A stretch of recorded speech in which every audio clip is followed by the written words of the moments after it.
मध्ये आपलं सरचे स्वागत आहे। सागर, आज आपण पुरंदर तालुक्यातील नीरा येथे आहोत आणि नीरा नदीवरती संत श्रेष्ठ ज्ञानेश्वर महाराजांचा पालखी सोहळा 1-2 तासापूर्वी विसावला होता आणि त्यानंतर मी आता संत श्रेष्ठ ज्ञानेश्वर महाराजांचा पालखी सोहळा हा सातारा जिल्ह्यामध्ये प्रवेश करत आहे। तरी आपण पाहू शकता हे लाईव्ह दृश्य सातारा जिल्ह्यामध्ये संत श्रेष्ठ ज्ञानेश्वर महाराजांचा पालखी सोहळा लाईव्ह आता पाहू शकता आपण।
स्वागत आहे।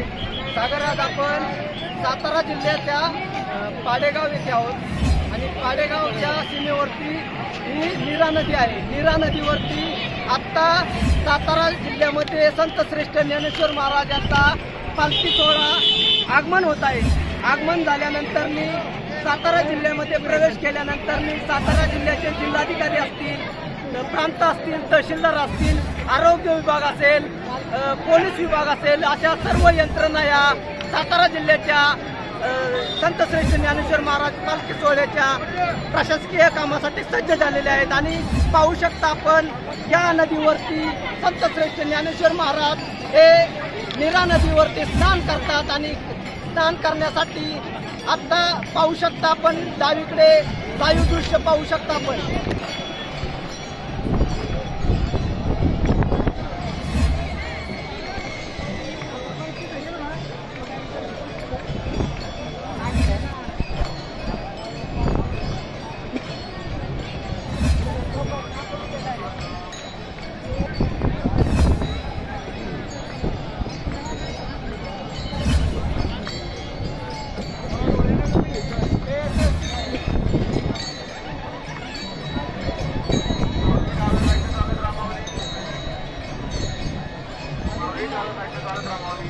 माऊली